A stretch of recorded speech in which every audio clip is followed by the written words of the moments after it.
नमस्कार, सुप्रभातम। आप सभी का ज्ञान वैविध्य चैनल में पुनः एक बार स्वागत है।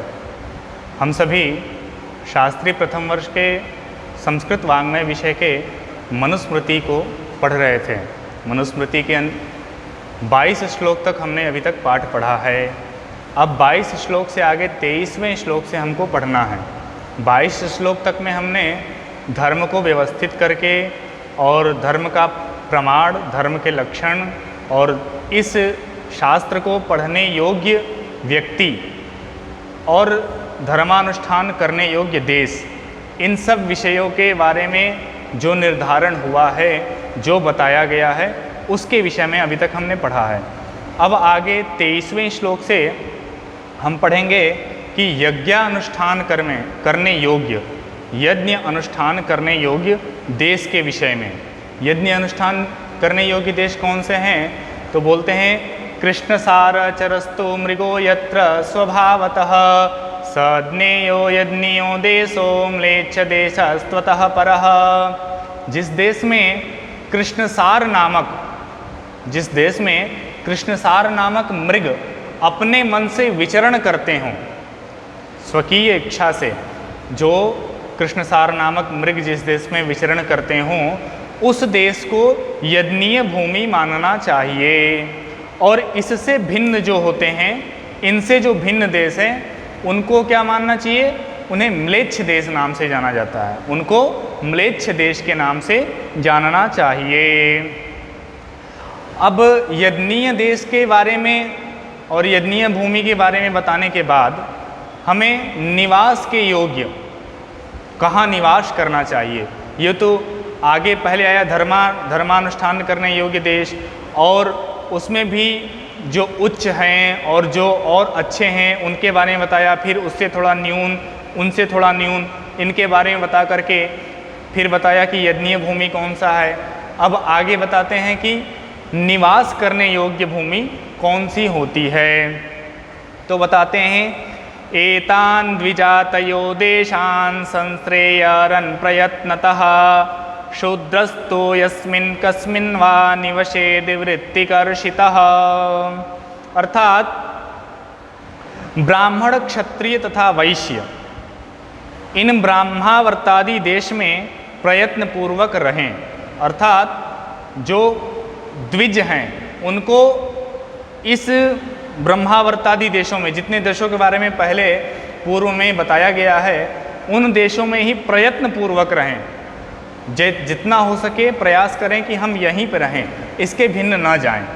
और जो शूद्र हैं, शूद्र को छूट दिया।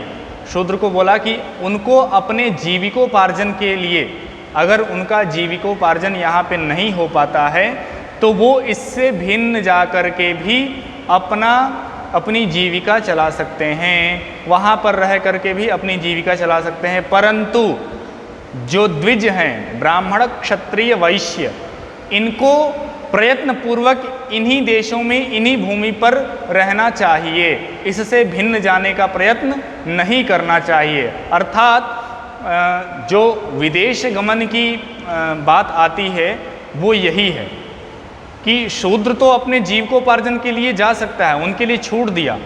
हमारे धर्मशास्त्रों ने उनके लिए छूट दिया कि वो अपने जीविकोपार्जन हेतु वहाँ जा सकते हैं।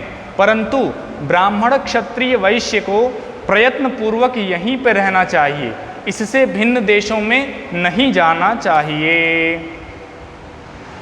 और अगले श्लोक में बताते हैं, श्लोक संख्या 25 में, कि एषा धर्मस्य वो योनिः समासेन प्रकीर्तिता संभवस्याश्च सर्वस्य वर्णधर्मान् निबोधत। हे महर्षिगण, आप सभी को अभी तक हमने धर्म के और संसार के, मतलब धर्म के कारण और धर्म के बारे में सभी बातों को बताया। संसारोत्पत्ति के बारे में सभी बातें बताया। अब आपको मैं, मनु महाराज कहते हैं ऐसा, कि अब आपको मैं, हे महर्षिगण, अब आपको मैं वर्ण के बारे में और वर्ण के कर्तव्यों के बारे में बताऊंगा। वर्ण परंपरा क्या है, वर्णाश्रम क्या है और वर्णाश्रम की मर्यादा क्या है, वर्णाश्रम को क्यों व्यवस्थित किया गया और उसका कारण क्या है, ये सारी बातें अब आगे प्रारंभ होंगी अगले श्लोक से। अगले श्लोक में कहते हैं वैदिकैः कर्मभिः पुण्यैर्निषेकादिर्द्विजन्मनां कार्यः शरीर संस्कारः पावनः प्रेत्य चेह च। बोलते हैं वेद प्रमाणक शुभ क्रियाओं के द्वारा ब्राह्मण आदि तीनों वर्णों का इस लोक तथा परलोक में पवित्रता के लिए, इस लोक में भी और परलोक में भी पवित्रता को हेतु में रख करके गर्भाधानादि, गर्भाधान संस्कार है तो गर्भाधानादि संस्कार अर्थात गर्भाधानादि से लेकर के, गर्भाधानादि से मतलब निकलता है कि गर्भाधान से लेकर के अंत्येष्टि कर्म तक जो षोडश संस्कार हैं उस संस्कारों को संपन्न करना चाहिए। किनको संपन्न करना चाहिए? जो ब्राह्मण क्षत्रिय वैश्य ये तीन वर्ण हैं, इनके लिए ये नियम बनाया। छूट किसको दिया? शूद्र को, क्योंकि उनके लिए यथासंभव हो कि वो कर पाएँ न कर पाएँ, इसलिए उनको छूट दिया और हमारे करने से ही उनको फल की प्राप्ति हो जाएगी, ऐसा है। क्योंकि उस देश में वो भी निवास करते हैं, उस प्रदेश में वो भी निवास करते हैं जहाँ का राज्य और जिस राज्य में इतने धर्म कर्म होंगे वहाँ पे निवास करने वाले व्यक्ति का स्वयं ही सब पापक क्षय हो जाएगा। आगे बोलते हैं कि ये पापक क्षय हेतुता को बताने के लिए श्लोक था कि इनका कर्म, इन षोडश संस्कार को संपन्न करना जरूरी है, अत्यंत आवश्यक है। अगर ये षोडश संस्कार नहीं पूर्ण करते हैं तो वो भी उन्हीं में विलीन हो जाएंगे जिनको कि आवश्यक नहीं बताया है, उसमें ये भी सम्मिलित हो जाते हैं। कौन? ब्राह्मण क्षत्रिय वैश्य। इसलिए इन तीनों के लिए द्विज के लिए ये षोडश संस्कार अत्यंत आवश्यक बताया। आगे बताते हैं कि गर्भैर्होमैर्जातकर्म चौडमौञ्जी निबन्धनैः वैजिकं गार्भिकं चैनो द्विजानाम पमृज्यते।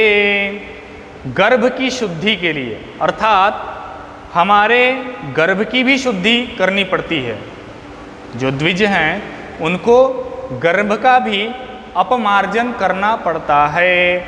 उससे क्या होगा कि जो पिता के बीज की और माता के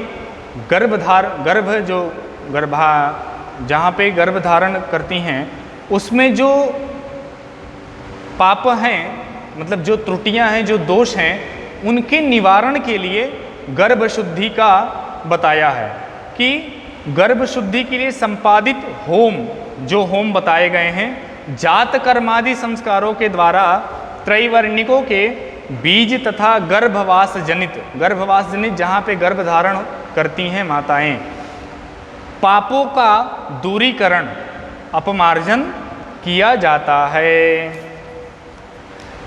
अगले श्लोक में बताते हैं कि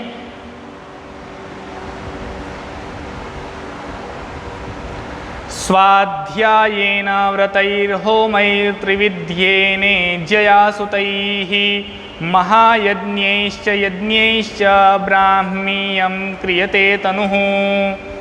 अर्थात वेदाध्ययन, मधुमांसादि जो मधुमांस वर्जित हैं वो, और सायं प्रातः कालीन समिधाधान से, एवं तीनों वेदों के अध्ययन के लिए जो स्वीकृत व्रत विशेष हैं, और देव ऋषि पितृ तर्पण, पुत्रोत्पादन अर्थात कि पुत्र की उत्पत्ति करना, एवं बलि वैश्वदेव ज्योतिष्टोमादि के अनुष्ठान से इस शरीर को ब्रह्म प्राप्ति के लायक बनाते हैं, ब्रह्म प्राप्ति के योग्य हो जाता है। क्या क्या कर्म करने से? वेदाध्ययन, मधुमांसादि जो वर्जित हैं उनको नहीं करना, एवं सायं प्रातः कालीन जो हमारे कर्म हैं उनको करना, तीनों वेदों के अध्ययन के लिए स्वीकृत व्रत विशेष को, एवं देव ऋषि पितृ तर्पण इत्यादि करना, और पुत्रोत्पादन अर्थात पुत्र की उत्पत्ति। हम पितृ ऋण से तब निवृत्त होते हैं जब हमारे संतान की उत्पत्ति होती है, अर्थात हम पुत्र की प्राप्ति कर लेते हैं तो हमें पितृ ऋण से मुक्ति मिल जाती है, ऐसा शास्त्रों का कहना है।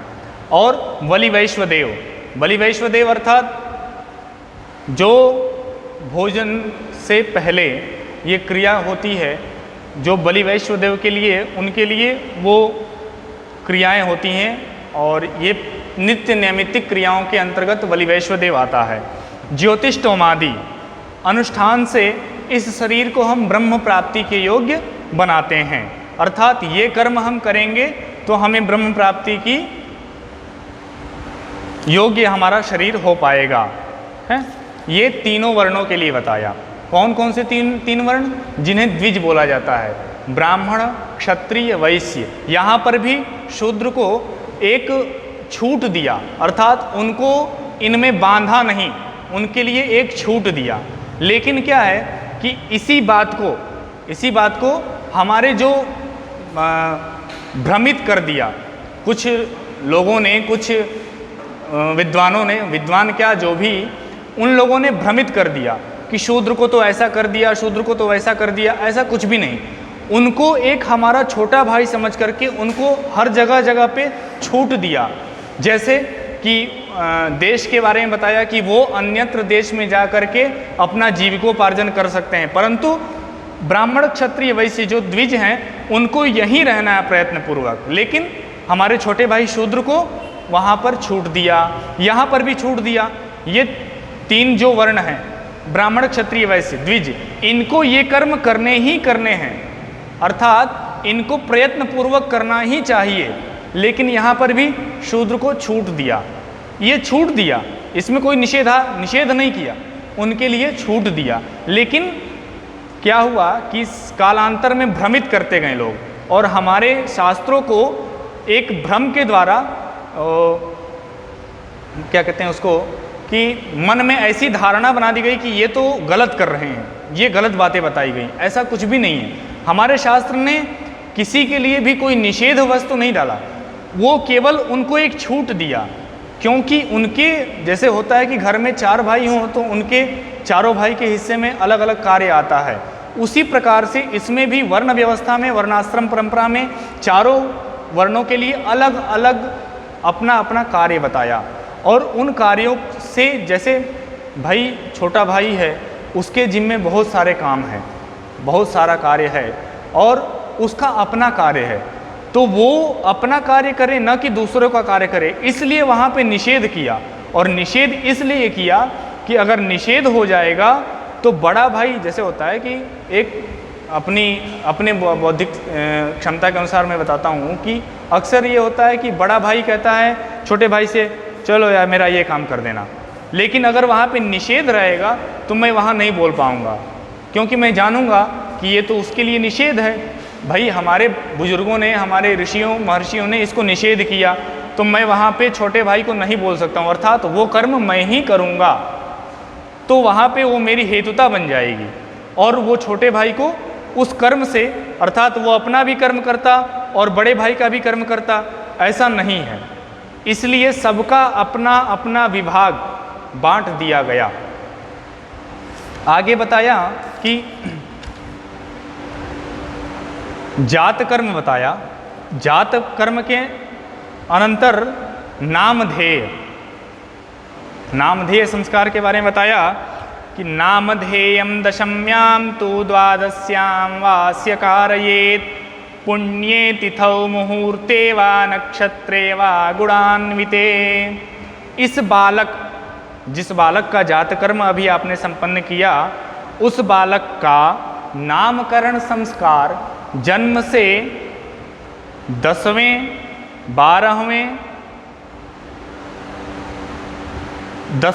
12वें दिन शुभ पुण्य दिन हो एवं लग्न हो, पाप ग्रहादि जो पाप ग्रह हैं उनसे रहित नक्षत्र में करना चाहिए।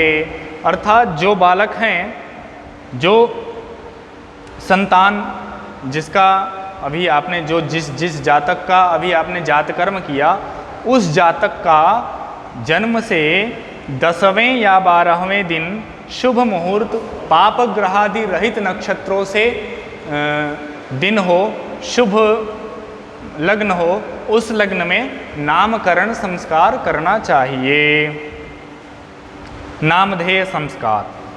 आगे बोलते हैं, चारों वर्णों का क्रमशः जिस प्रकार नाम रखना है, उस प्रकार का एक प्रकार कि ये नाम, ऐसा नाम ब्राह्मण को रखना चाहिए, ऐसा नाम क्षत्रिय का रखना चाहिए, ऐसा नाम वैश्य का रखना चाहिए, ऐसा नाम शूद्र का रखना चाहिए। इस प्रकार को बताने के लिए आगे श्लोक में कहते हैं, मंगल्यम ब्राह्मणस्य स्यात् क्षत्रियस्य बलान्वितं वैश्यस्य धन संयुक्तं शूद्रस्य जुगुप्सितम्। अर्थात ब्राह्मण का मंगल सूचक नाम हो, ब्राह्मण का मंगल सूचक नाम रखना चाहिए, क्षत्रिय का बल सूचक नाम रखना चाहिए क्षत्रिय का, और वैश्य का धन से सूचक, अर्थात धनवान या धनराज, इस प्रकार से धन सूचक नाम रखना चाहिए। और शूद्र का दास सूचक, रामदास, भगवान दास, ऐसा हरि राम, इस प्रकार से दास सूचक नाम शूद्र का रखना चाहिए, मंगल सूचक नाम ब्राह्मण का रखना चाहिए, बल सूचक नाम क्षत्रिय का रखना चाहिए, और धन सूचक नाम वैश्य का रखना चाहिए, दास सूचक नाम शूद्र का रखना चाहिए। ये प्रकार बताएं नाम रखने के। आगे बोलते हैं कि चारों वर्णों के उपपद को, नाम के बाद उपपद जो लगता है उसको व्यवस्थित करने के लिए, व्यवस्थित रूप से बताने के लिए अगले श्लोक में बताते हैं, शर्मवद ब्राह्मणस्य स्याद्राक्षो रक्षा समन्वितं वैश्यस्य पुष्टि संयुक्तं शूद्रस्य प्रेष संयुतम्। बोलते हैं ब्राह्मण का शर्म शब्द से और क्षत्रिय का रक्षार्थक शब्द से, वैश्य का वृद्ध्यर्थक शब्द से और तथा शूद्र का प्रेष्य युक्त नाम रखना चाहिए। इस प्रकार से इनका नाम रखना चाहिए। जैसे मैं संकल्प में हम सभी उच्चारण करते हैं, आप लोग भी कभी पूजा पाठ में बैठते होंगे तो संकल्प लेते होंगे, तो संकल्प के बाद बोलते हैं भारद्वाज, जैसे मेरा नाम है, मैं भारद्वाज गोत्र का हूँ, तो भारद्वाज गोत्रोत्पन्नोहम शिवानंद शर्माहम, ये ब्राह्मण के लिए है, शिवानंद शर्माहम। क्षत्रिय के लिए कोई भी वर्माहम, या वैश्य के लिए गुप्तोहम, और शूद्र के लिए दासोहम। ये हमसे आपसे ज़्यादा भगवान का दास है। कौन है? वो शूद्र हैं। ऐसा कोई भी मन में भ्रम न रखिए कि हमारे शास्त्रों ने शूद्र को या स्त्री को नीचा दिखाया, कहीं भी कुछ नहीं है।